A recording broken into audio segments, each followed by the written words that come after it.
do you see are the priority issues these days for the Lancaster County Board of Commissioners? Well, I think there are a number of issues that I have a concern with, but I think one of the things that I'd like to change is increased transparency and being more communicative with our constituents.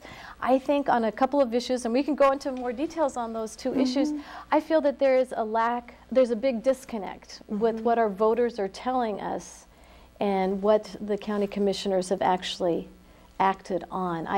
I think if we could touch base on... Go and give us a couple examples. A couple of examples would be the Lancaster Manor, of course. I think that was a predetermined decision from the very beginning. I felt that the county commissioners were not very inclusive on getting feedback from the community on the sale of the manor and the style in which they handled the sale, and actually allowing no opportunity or input from the community on the contract itself.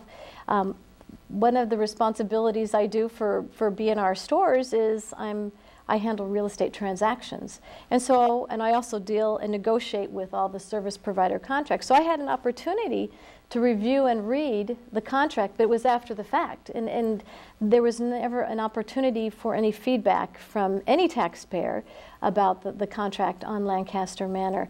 And so it was very frustrating to see that right off the bat from the purchase price, $1 million was taken off that purchase price for capital improvement allowance that they're giving to the buyer. And then the other thing that I saw that was troubling was that $1.45 million was also discounted from the sale price because of operational issues that they were having because of the being under probation and Medicaid violations. So that's troubling. So in my mind, that's $2.45 million that the commissioners need to be accountable to the taxpayer for. And so that troubled me, that it wasn't very practical. They didn't use a lot of good business sense, and they certainly weren't very inclusive in asking the constituents, how do you want to handle the Lancaster Manor? And I think most of the voters would agree that that's an asset that is so important to those that are most vulnerable in our community. And that was a safety net for those that needed those services. And I felt that it was not negotiated in good faith. They had every intention of selling it from the beginning. And I think they did a big disservice in that there's $2.45 million of taxpayer money that they didn't negotiate with a lot of common sense business skills. And I think that's something that I would like to see change. We can touch on the jail too. Okay. Again, that was another really sensitive issue that I read the jail feasibility study, and again, that's another troubling issue. Fortunately, we're seeing in Nebraska and across the nation a trend where the crime rate is decreasing. And if you look at the study, there were alternative sites presented.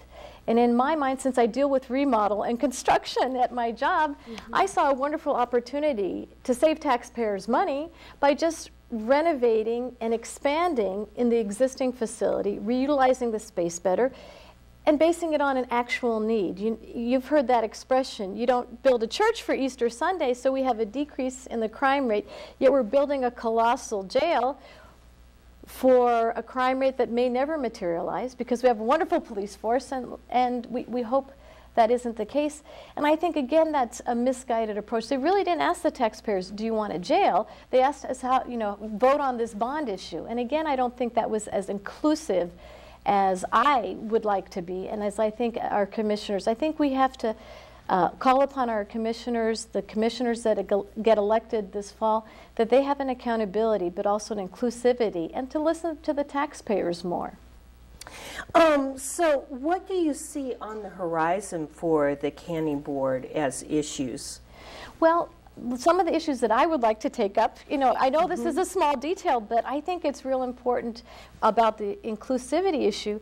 I've always been troubled and concerned why the county has their meetings in the morning, and I would love to be considered and mindful of the wonderful staff that does support these meetings, but why can't those meetings on Tuesday be shifted later on into the day, later on into the afternoon, where we could encourage more citizen participation? Or maybe even in the evening. The school board members, of which I am one, we are volunteers. We do not get paid.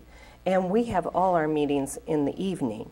And that's because we want to make sure that the public has opportunity to attend those meetings. Wow. And so I'm sorry, I'm interrupting and going on a sidelight there, but I do see your point on that.